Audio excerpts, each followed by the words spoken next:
성도 여러분, 혹시 법정에 가보신 적이 있으십니까? 저는 없습니다.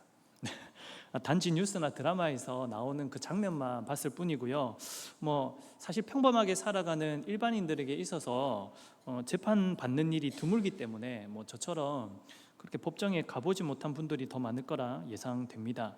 여러분, 일반인들이 만일 재판을 받게 되면 그 일반 사람들은 주로 민사 소송이나 형사 소송에 의한 재판을 주로 받겠죠. 그래서 민사 소송 같은 경우는 민사소송법으로, 혹은 형사소송 같은 경우는 형사소송법으로 이 재판이 다뤄지는 것을 보게 될 겁니다.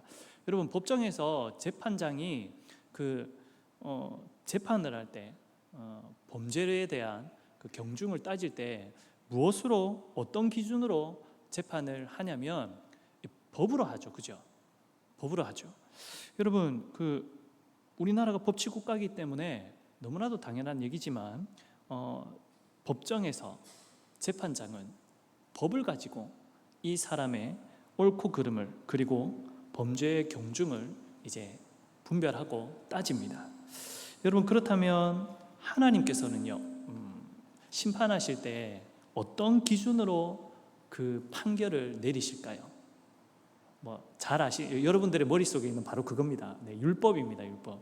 단순하죠. 하지만 사실 이게 너무 단순하게 이렇게 여길 수 있을 만한 것이 아닙니다.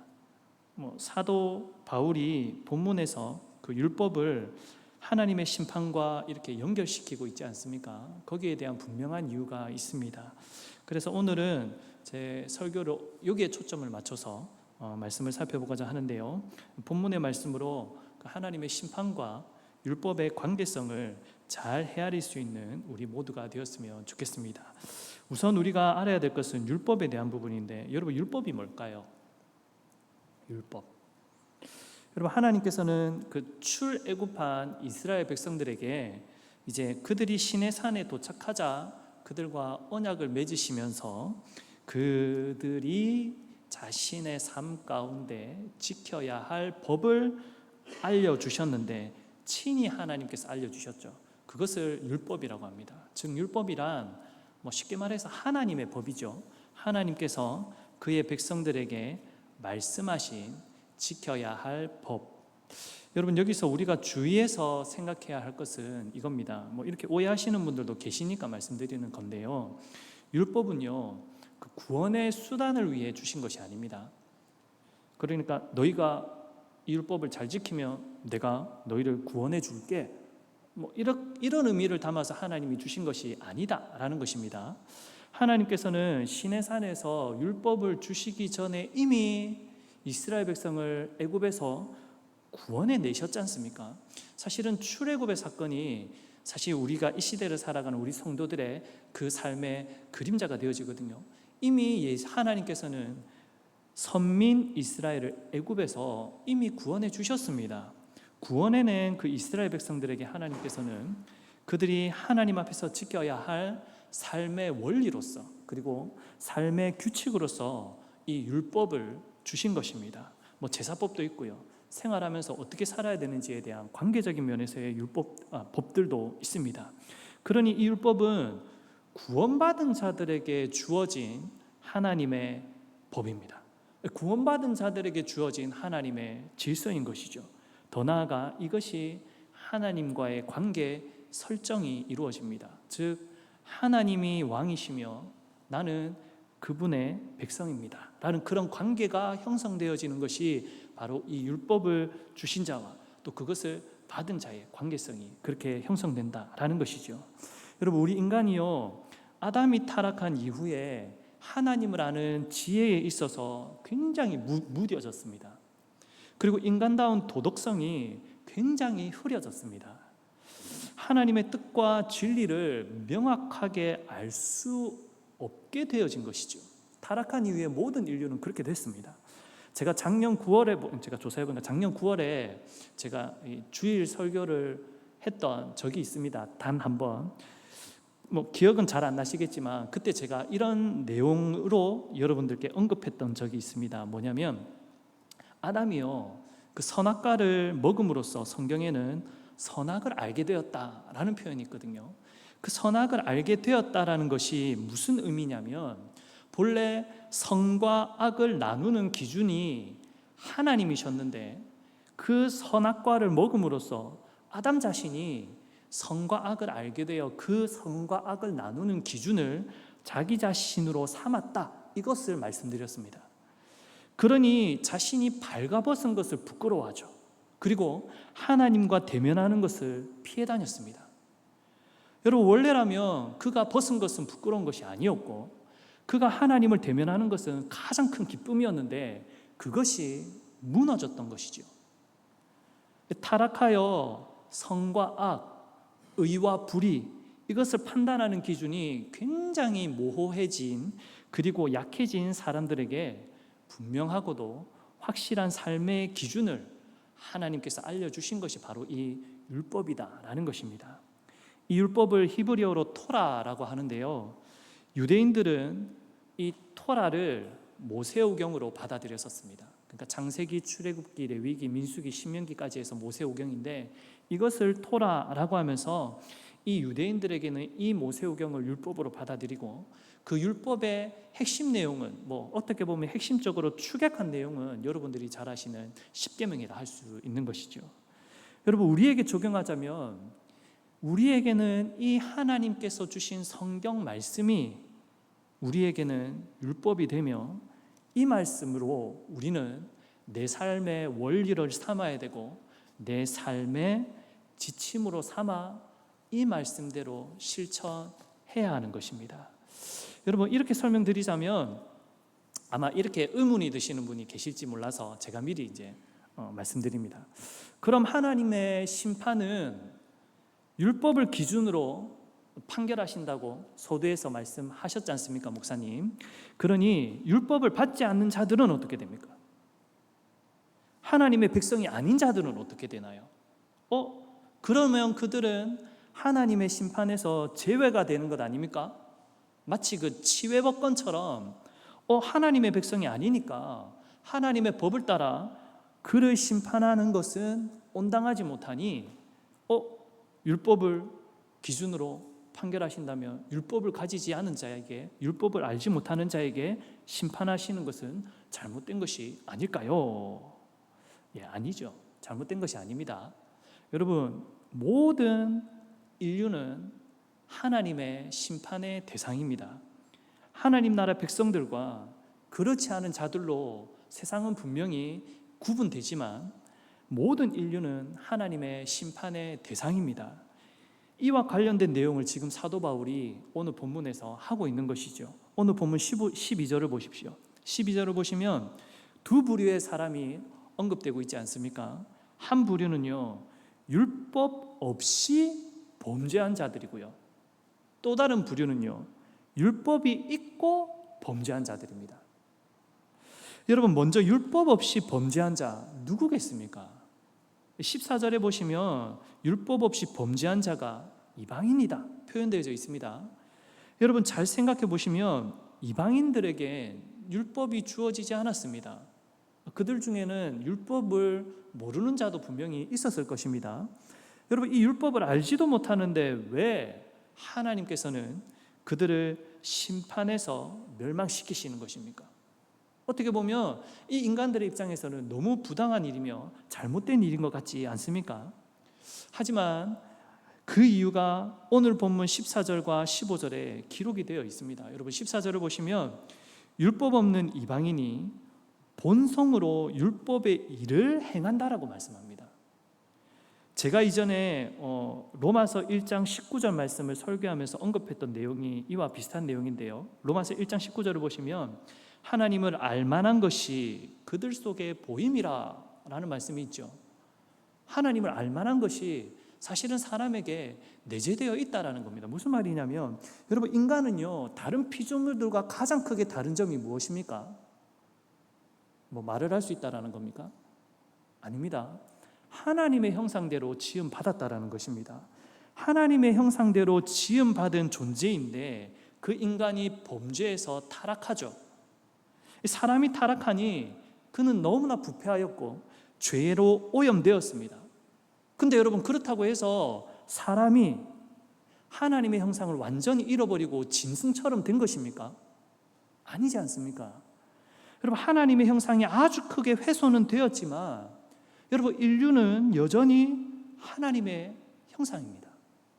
그렇기 때문에 사람은 희미하지만 어느 정도의 도덕성들을 다 가지고 있다라는 것이죠. 십계명과 비슷한 내용들을 마음의 도덕성으로 가지고 있다라는 겁니다. 그러니 15절에서 이렇게 말씀합니다. 이런 이들은 그 양심이 증거가 되어 그 마음에 새긴 율법의 행위를 나타내느니라.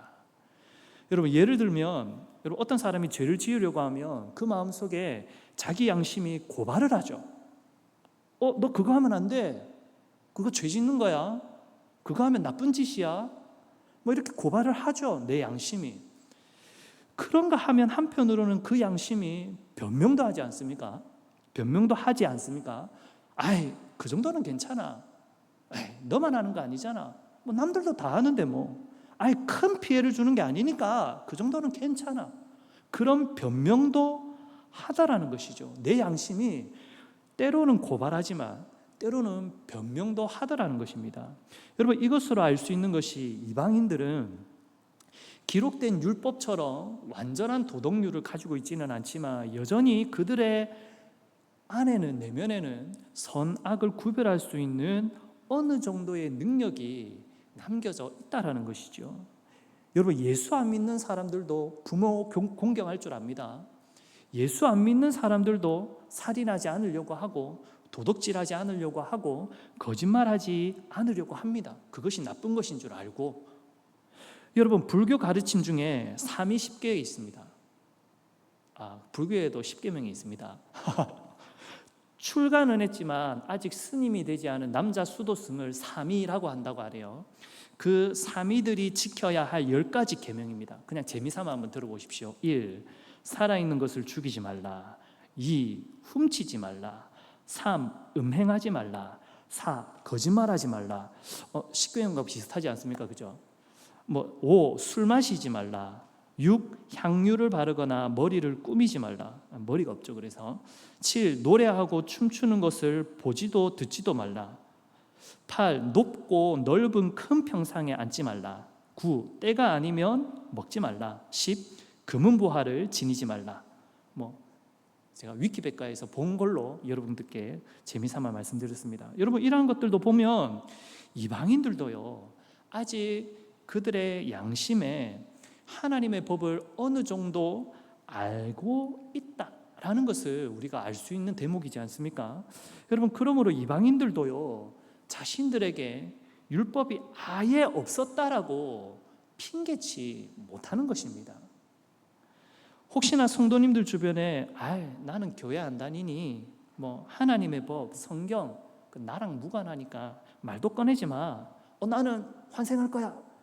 지옥 갈 거야. 이렇게 말하는 사람들이 있어도 그들의 말에 영향을 받지 마시기 바랍니다. 오직 하나님의 말씀 안에서 분명하게 천지 창조주이신 하나님이 말씀하신 것을 듣고 그 말씀을 바르게 깨달아 알아 그 말씀대로 믿으며 살아가실 수 있는 저와 여러분들이 되시기를 바랍니다. 여러분, 이방인들도 사실 이토록 율법이 없다라고 감히 말할 수 없다고 말씀드렸는데 12절 후반부에 나오는 또 다른 부류, 이제 율법이 있고 범죄한 자는 누구를 가르치느냐? 여러분, 유대인들을 가르칩니다. 1차적으로는 지금 이 로마서 말씀이 쓰여질 당시에 그 로마 안에 있던 흩어진 유대인들, 그 유대인들을 향한 말입니다. 여러분, 그들은 율법으로 심판을 받는다라고 사도 바울은 지금 말씀하고 있습니다. 여러분, 유대인들은요, 하나님의 특별한 은혜를 입고서 하나님의 백성이 된 선민들이죠. 하나님이 선택하신 자들입니다. 구약 시대에는 하나님이 찜한 그 선민들이 바로 그 이스라엘 민족이었고, 또 신약에 오면 그들이 유대인들이죠. 여러분, 하나님께로부터 하나님의 뜻이 무엇인지, 그리고 그들의 인생은 어떻게 살아가야 되는지에 대한 명확한 법을 이들은 스스로 생각해내서 법률을 만든 것이 아니라 하나님께로부터 받은 것입니다. 그러니 이것은 하나님이 주신 큰 선물이라 할 수 있겠죠. 여러분, 근데 왜 하나님께서 율법을 주셨을까요? 그들을 하나님의 백성으로 택하여 주셨으니 그들이 하나님의 나라 백성답게 살라고, 하나님의 나라 백성답게 살라고 그것을 주신 것입니다. 그런데 유대인들은요, 시간이 지나면서 어떤 생각을 가지게 됐냐면, 율법을 가지고 있다라는 것만으로 우리는 구원을 받은 자다, 하나님 나라 백성이다 라는 사실은 큰 착각에 빠져 살아가고 있었습니다. 그러니까 무슨 말이냐면, 내게 율법이 주어졌으니 나는 이방인들과는 다른 존재야, 구별된 존재야, 나는 율법으로 말미암아 구원받은 자야, 이런 자만함이 그들에게 있었다라는 겁니다.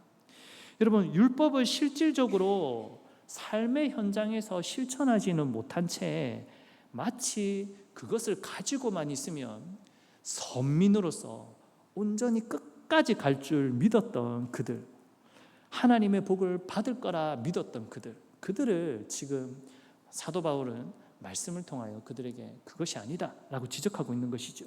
여러분, 마태복음 23장을 보시면 여러분들이 잘 아는 내용입니다.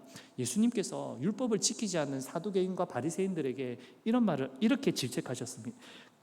바리새인들과 서기관들에게 크게 질책을 하셨습니다. 왜냐하면 그들이 말은 번지르르한데 그들이 삶으로는, 행동으로는 그것을 하지 않고 있었기 때문이죠. 만약에 그들이 율법대로 행한다면 그것을 정말 순수한 마음으로 하나님의 뜻에 합당하게 순종하고자 하는 마음으로 지킨 것이 아니라 사람에게 보이려고 위선적인 마음으로 행한 것이다 라고 주님은 그들을 질책하셨습니다. 그래서 그들을 향하여서 회칠한 무덤이라고까지 표현하셨거든요. 여러분, 회칠한 무덤이 뭐냐면 겉은 새하얗게 회칠하여서 새하얗고 깨끗합니다. 근데 그 안은 시체가 들었죠. 그러니 썩어 문드러졌고 악취가 나는 곳입니다. 겉과 속이 다르다는 거죠. 여러분, 예수님께서 외식하는 서기관들과 바리새인들을 향하여서 이런 과격한 표현을 쓰셨습니다. 여러분, 율법이라는 것은요, 내가 가지고 있다, 소유하고 있다라는 것으로 만족하는 것이 아니라 이 율법을 내 삶의 행동으로 옮겨 실천을 해야 하는 것입니다. 여러분, 유대인들이라 할지라도 그들이 율법을 소유하고 있다 할지라도 그것을 행하지 않는다면 이방인과 다를 바가 없습니다. 그러니 12절 마지막 부분처럼 그들은 율법으로 말미암아 하나님의 심판을 받게 된다라고 말씀하는 것이죠. 여러분, 율법 없이 범죄한 자가 당하는 그 멸망과 율법을 가지고 범죄한 자가 당하는 심판은요, 사실 다르지 않습니다. 모두 다 하나님의 엄벌을 피할 수 없다라는 의미에서 다르지 않다라는 것이죠. 사랑하는 성도 여러분, 오늘날 예수 그리스도를 믿는 우리 믿음의 성도들, 이제 우리들을 돌아보아야 합니다. 우리들에게는 무엇이 있습니까? 그 하나님의 율법을 알 수 있는 이 하나님의 말씀으로 지필되어진 성경이 우리에게 주어지지 않았습니까? 우리에게 남겨진 이 성경이 있습니다. 여러분, 그 점에서 볼 때 우리는 지금 율법 없이 살아가는 이방인들과 비슷합니까? 아니면 율법이 있고 살아가는 유대인들과 비슷합니까? 여러분, 이 자리에 있는 여러분들은 유대인과 비슷한 입장입니다. 우리들은 하나님의 말씀인 성경을 가지고 있죠. 이 성경 말씀을 우리는 듣고 읽고 묵상하며 하나님의 은혜를 받고 있습니다. 그런데 성도 여러분, 어떤 성도님들은 말씀을 들어도 그의 생각이 변하지 않습니다. 그의 가치관이 변하지 않습니다. 그의 성격이 변하지 않는다는 것입니다. 삶의 태도가 아무런 변화가 없더라는 것입니다. 왜 그렇습니까? 그저 저 말씀은 듣기 좋은 말씀이구나, 듣는 것으로만 끝내고 들은 말씀대로 행하지 않기 때문입니다. 제가 아는 목사님이 제가 학부 시절에 설교하시면서 이런 표현을 했는데 참 기억에 남습니다. 형제 자매 여러분, 내가 봤을 때 이 세상에서 가장 큰 기적이 뭔 줄 아십니까? 예수 그리스도를 믿었어요. 그런데 그 사람이 아무런 변화가 없어요. 그것이 내가 봤을 때 가장 큰 기적이에요 라고 말씀하신 적이 있습니다. 여러분 말씀을 듣고 그 말씀을 받아들였으나 그의 삶이 도저히 변하지 않는 모습은 하나님께 합당한 모습이 아닌 것이죠. 여러분, 그래서 오늘 본문 13절에도 이렇게 말씀하시지 않습니까? 오늘 본문 13절을 보십시오. 13절에 이렇게 말씀합니다.